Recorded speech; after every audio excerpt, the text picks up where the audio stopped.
Hamas saat ini diklaim sedang mengamankan 20.000 pejuangnya di jalur Gaza. Media Israel bernama Yediot Ahronots menyebut Hamas kini mengubah strateginya. Para pejuang Hamas itu disimpan dulu demi menghadapi potensi serangan darat Israel selanjutnya. Meski menyimpan para pejuangnya agar tetap utuh, Hamas terus mencari peluang untuk menyerang pasukan Israel ketika aset strategisnya berada dalam bahaya.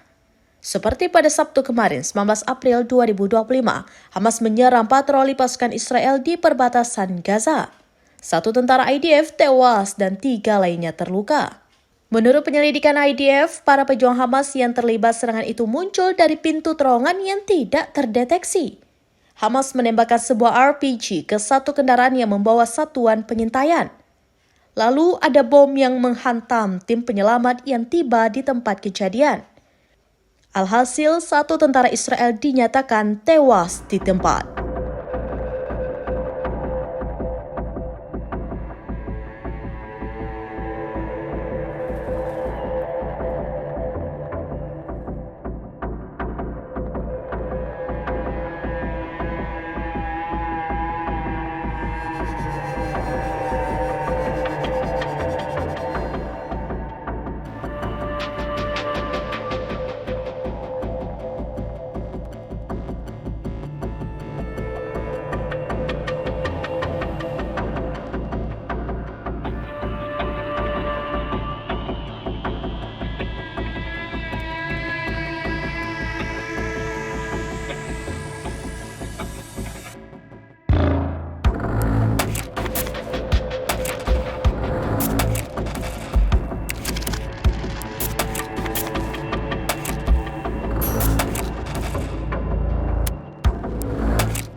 Download Tribun X sekarang, menghadirkan lokal menjadi Indonesia.